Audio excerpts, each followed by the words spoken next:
Hello, everybody. Thank you for watching our Google Plus Hangout here. We have child expert Dr. Popkin. Say hello, Dr. Popkin. Hi Lou, how are you? Good, doing great. We have a couple more participants on the Hangout here. We have Alan and Jordan. And what we're going to do is we're going to allow our parents to ask a few questions here. Tell us a little bit about their kids or what they do. Jordan is actually a professional. She's got a wider audience than most parents do with just our children.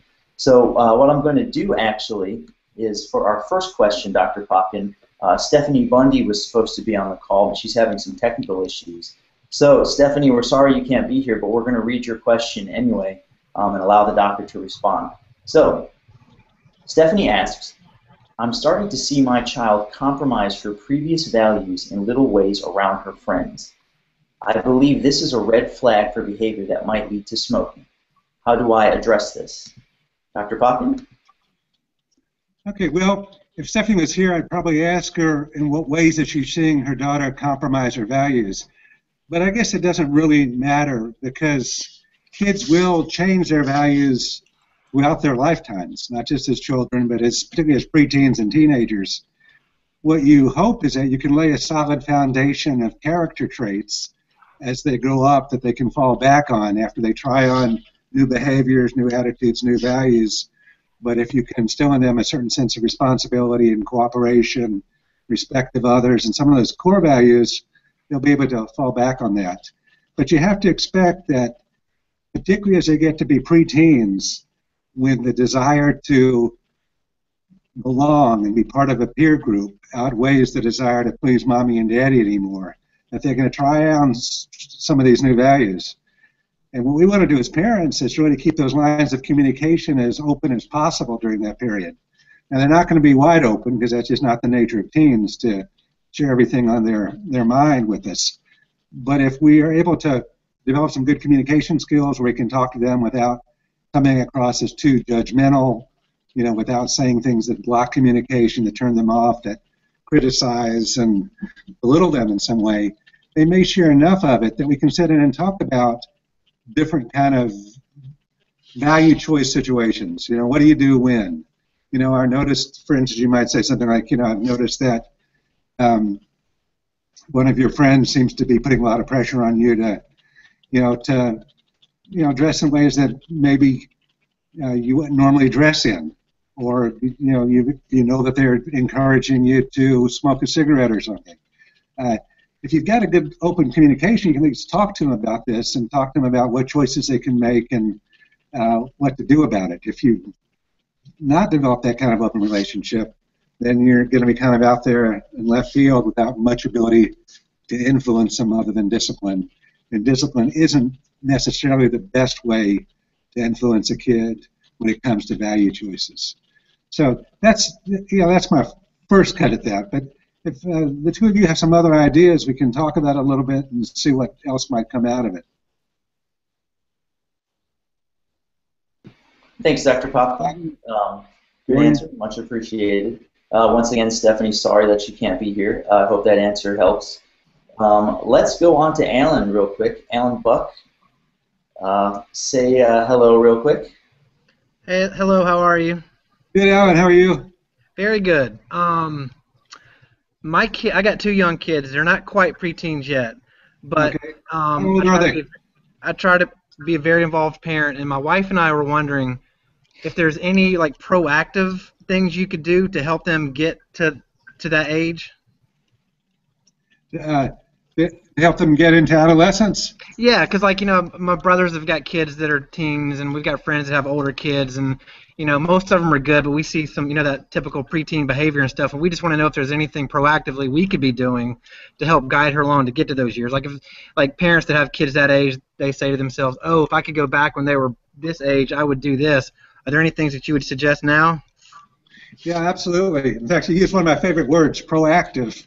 When I started my company to develop what was at the time the first video-based parenting education program, that was back in 1983 when we launched it. We called it active parenting. And the training of trainers that I'm doing today is for our 4th edition of active parenting.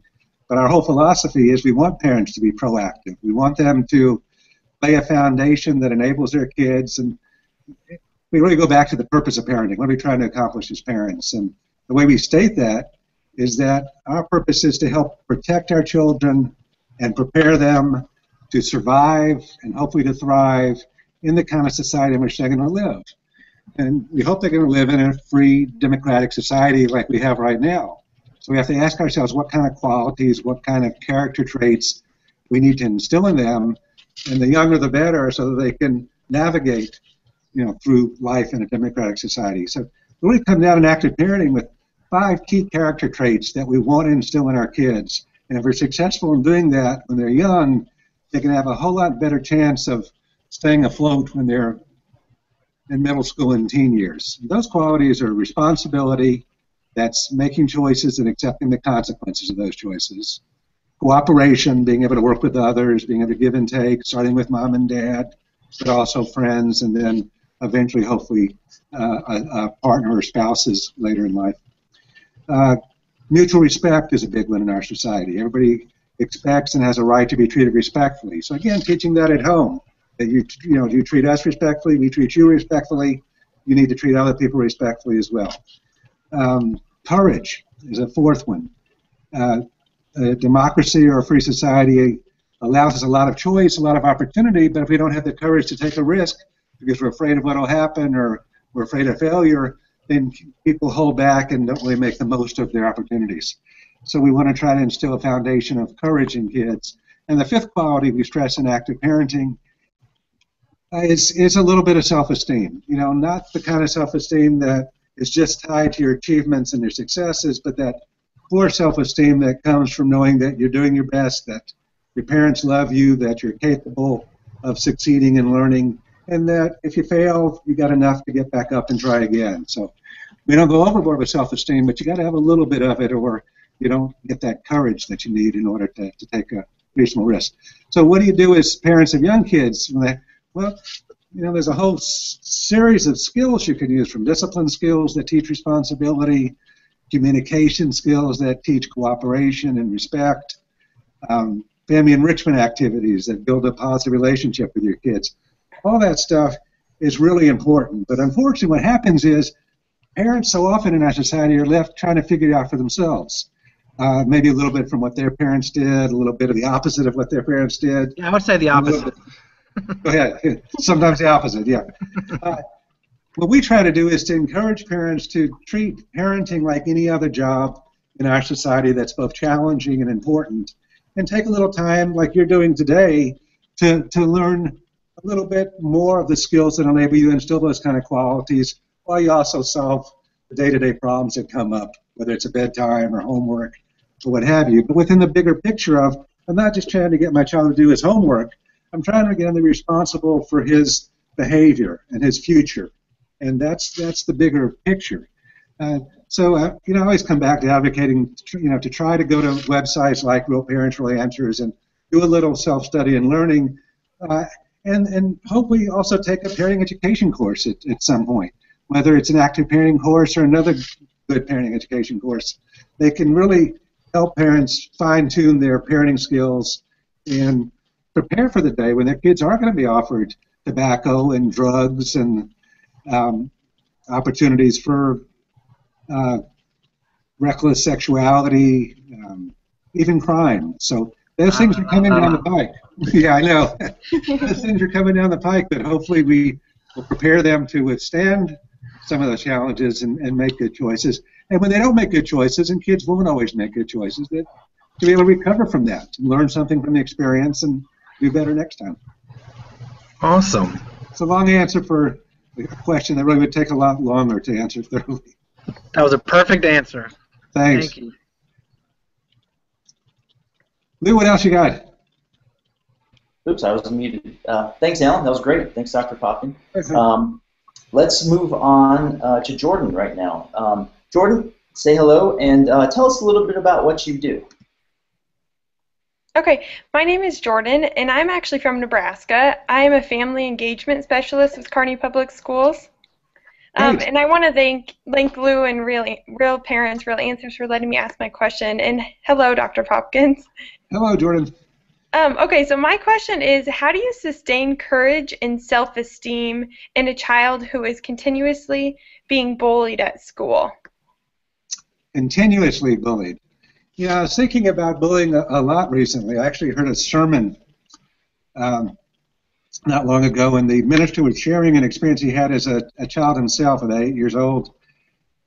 And he was saying how the neighborhood bully was after him one day, and he ran home as fast as he could because he had this feeling that if he could just get into the screen door in the back of his house — this was a Florida house where they had screen doors and kind of a Florida room in behind — if he just get in the house, he'd be safe.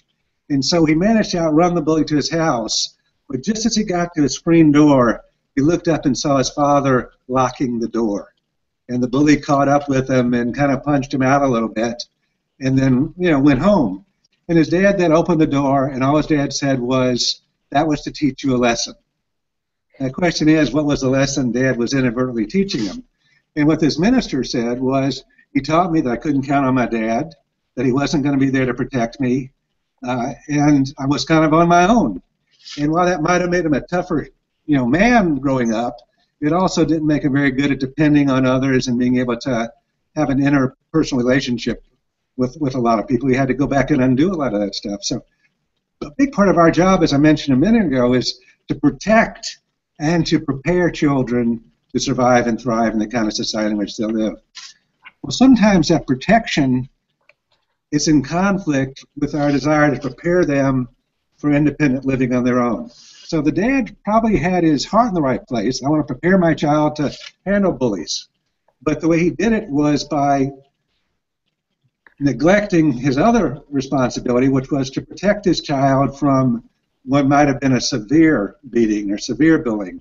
So when it comes to dealing with bullying, we'd like parents to have the communication with their kids, to be able to talk what's going on and help the child with good communication skills, figure out what to do to handle it him or herself.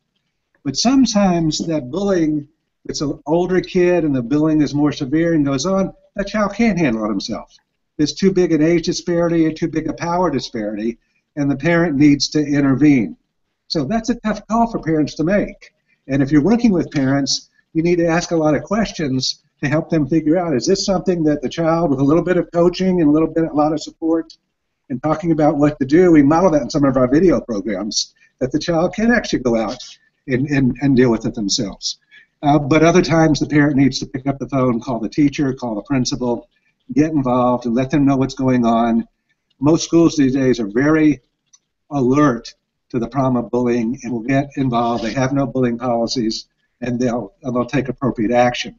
But it is a judgment call. You don't want to run in every time somebody calls your child a name or says something unkind, and yet we need to differentiate that from real, ongoing, particularly more severe bullying. It gets to be particularly extorting kids for money on the bus or threatening violence, or even internet bullying could be really severe now, where a lot of kids gang up on another kid, particularly in middle school or high school, that can rob the child of self-esteem and courage, as you asked about, to such a degree that it becomes almost dangerous. We've had a lot of kids in high school that will actually commit suicide after prolonged, ongoing bullying. So if you can talk to the child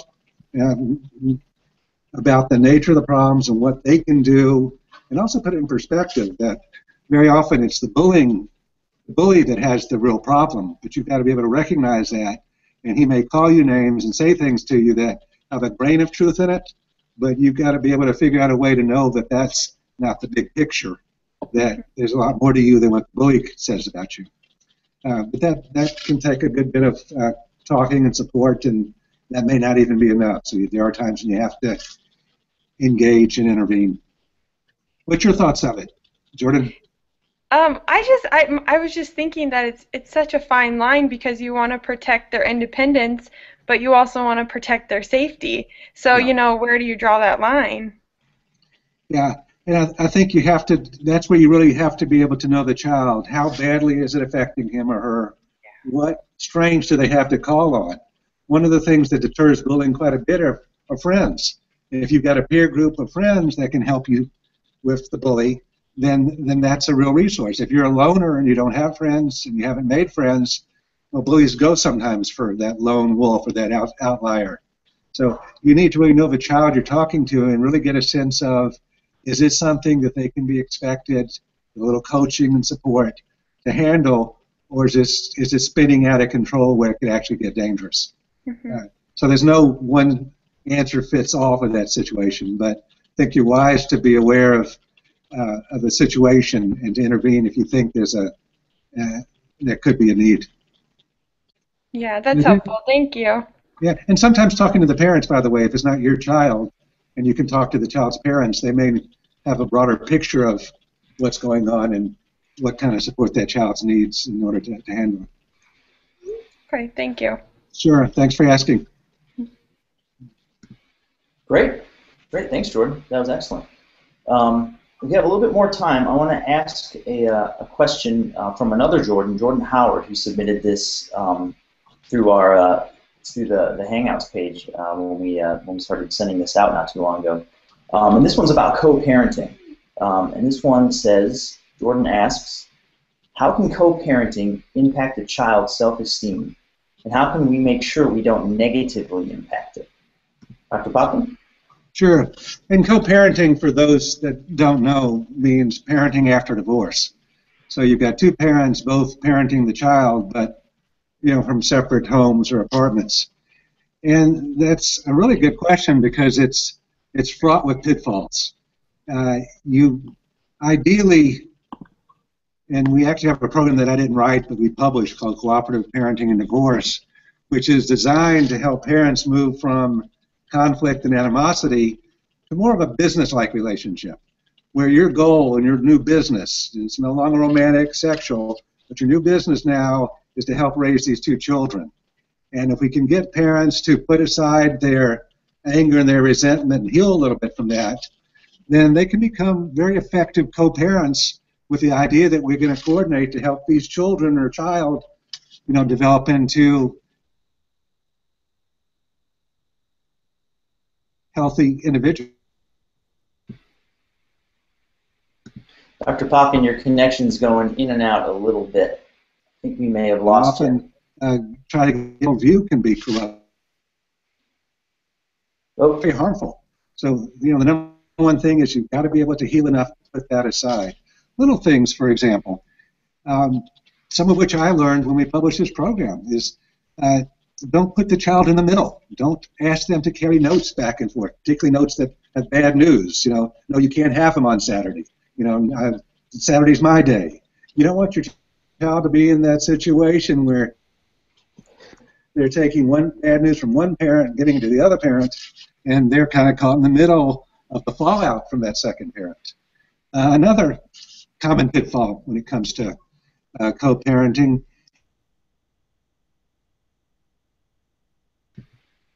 Uh-oh, you seem to still be having some difficulty. Dr. Popkin, can you hear me? Oh, are you there? Looks like your audio might have gone out. I don't know if Dr. Popkin can hear me right now, because he seems to be still giving good advice, even though we can't hear what it is, which is sort of unfortunate.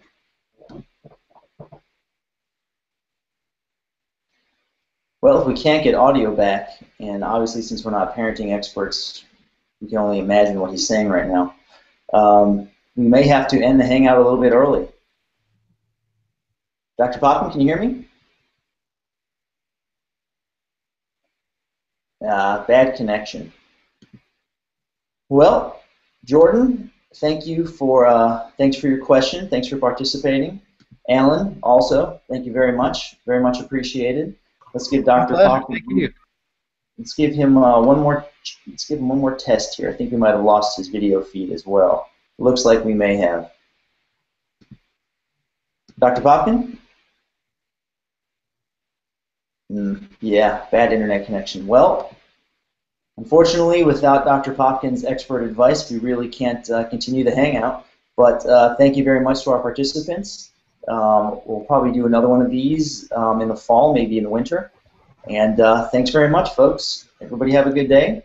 Thanks for participating. Thank you. And we'll be posting the video on social media. Thanks a lot. Thank Talk to you. guys. Thank Thanks, you. everybody.